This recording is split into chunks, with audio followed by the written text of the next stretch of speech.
Assalamualaikum warahmatullahi wabarakatuh. Salam sejahtera bagi kita semua. Kami kelompok 6 yang beranggotakan Salsabila Putri, Afif Fauzi, Faradila Litazari, Regina Ayu, Indria Suwanto, Leni Kusumawati, Reza Hardiansyah, Otniel Widi.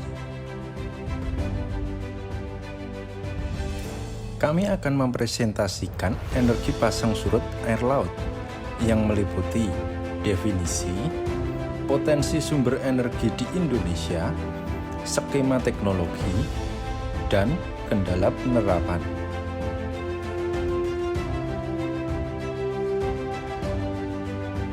Energi pasang surut adalah energi yang dihasilkan dari pasang surut air laut dan menjadikannya energi dalam bentuk lain, terutama listrik. Energi pasang surut merupakan salah satu jenis energi terbarukan yang relatif lebih mudah diprediksi jumlahnya dibandingkan energi angin dan energi surya.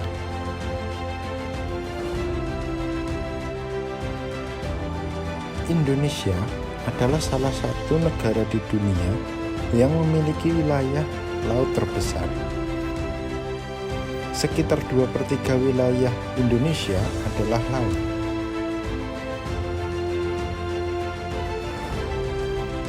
Hal tersebut menjadi keuntungan bagi Indonesia dari segi besarnya potensi energi laut. Energi laut yang dihasilkan dari gerakan laut merupakan sumber energi di perairan laut yang berupa energi pasang surut, energi gelombang, dan energi arus laut.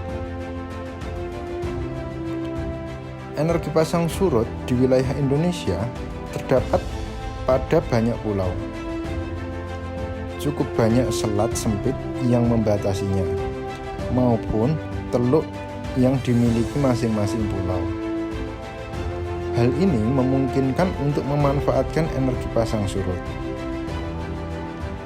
Saat laut pasang dan saat laut surut, aliran airnya dapat menggerakkan turbin untuk membangkitkan listrik. Sampai saat ini, belum ada penelitian untuk pemanfaatan energi pasang surut yang memberikan hasil yang cukup signifikan di Indonesia.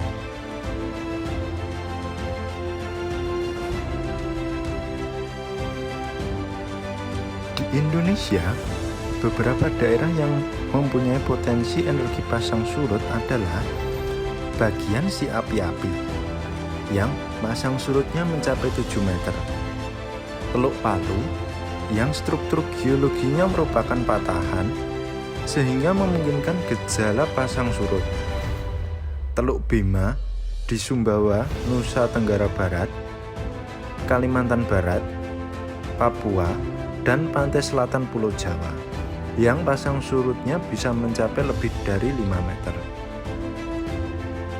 Kekuatan gelombang bervariasi di setiap lokasi. Daerah Samudra Indonesia sepanjang pantai selatan Jawa sampai Nusa Tenggara adalah lokasi yang memiliki potensi energi gelombang cukup besar, berkisar antara 10 sampai 20 kW per meter gelombang.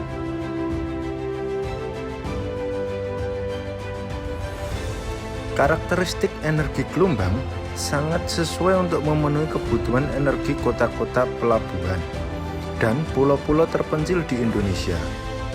Sayangnya, pengembangan teknologi pemanfaatan energi gelombang di Indonesia meskipun cukup menjanjikan, namun saat ini masih belum optimal. Pemanfaatan energi gelombang yang sudah diaplikasikan di Indonesia baik oleh lembaga litbang seperti BPPT dan PLN maupun institusi pendidikan lainnya baru pada tahap penelitian.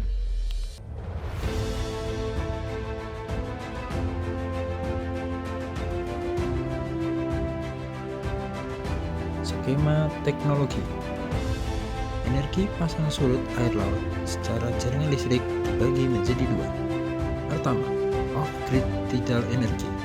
Sistem pembangkit listrik yang hanya mengandalkan energi pasang surut air laut sebagai satu-satunya sumber energi. Power converter atau inverter untuk berubah arus disesuaikan dengan jaringan, dan baterai sebagai cadangan penyimpanan daya saat generator oversupply dan digunakan saat generator tidak berputar. Kelebihannya, pembangkit independen tidak perlu bergabung dengan utility lain seperti PLN. Kekurangannya, biaya sangat tinggi karena harus menyediakan baterai yang kemampuan simpannya sesuai kebutuhan saat generator tidak aktif. Kedua, on-grid tidal energy. Sistem pembangkit listrik yang hanya sebagai sekunder utility PLN yang bersifat membantu mengurangi beban dari PLN. Sumber energi utama dirangkai dengan generator sebagai pembangkit listrik dengan power converter atau inverter untuk merubah arus sesuai dengan jaringan PLN.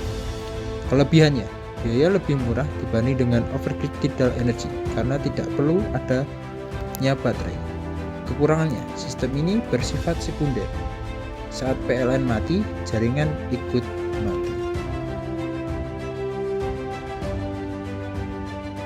Energi pasang surut air laut secara desain mekaniknya dibagi menjadi tiga. Pertama, tidal barrage. Prinsipnya adalah memanfaatkan aliran air laut. Aliran tersebut akan ditangkap oleh impeller generator sehingga mengubah energi aliran linear menjadi aliran putar untuk menggerakkan generator dengan posisi horizontal. Kedua, tidal fences. Prinsipnya adalah sama dengan tidal barrages, yaitu memanfaatkan aliran air laut, namun perbedaannya adalah pada posisi generator. Pada tidal barrages atau generator pada posisi horizontal, sedangkan tidal fences generator pada posisi vertikal. Ketiga, tidal turbines. Sama halnya dengan PLTP atau pembangkit listrik tenaga angin bayu. Impeller digerakkan secara ada aliran angin. Yang membedakan dengan tidal turbines adalah media penggerak impeller. Tidal turbines menggerakkan impeller menggunakan media aliran air laut. Kendala penerapan. Penggunaan energi pasang surut air laut memang memiliki banyak kelebihan, namun dalam penerapannya ada kendala-kendala yang harus dihadapi. Pertama, biaya. Pembangunan pembangkit listrik tenaga pasang surut membutuhkan biaya yang mahal. Pembangunan awal, perakitan, pengoperasian hingga maintenance membutuhkan biaya yang tinggi. Medan pembangunan yang sulit serta dibutuhkannya turbin dengan ketahanan koresi tinggi menjadi pertimbangan dalam penerapan energi pasang surut air laut. Kedua, lingkungan.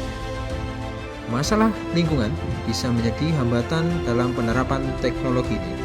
Perubahan habitat laut pada lokasi pembangkit listrik menjadi concern utama sebelum pembangkitan listrik dibangun. Gerakan impeller pembangkit bisa membahayakan kehidupan biota laut di sekitar pembangkit. Kematian biota laut dikhawatirkan dapat mengganggu ekosistem laut.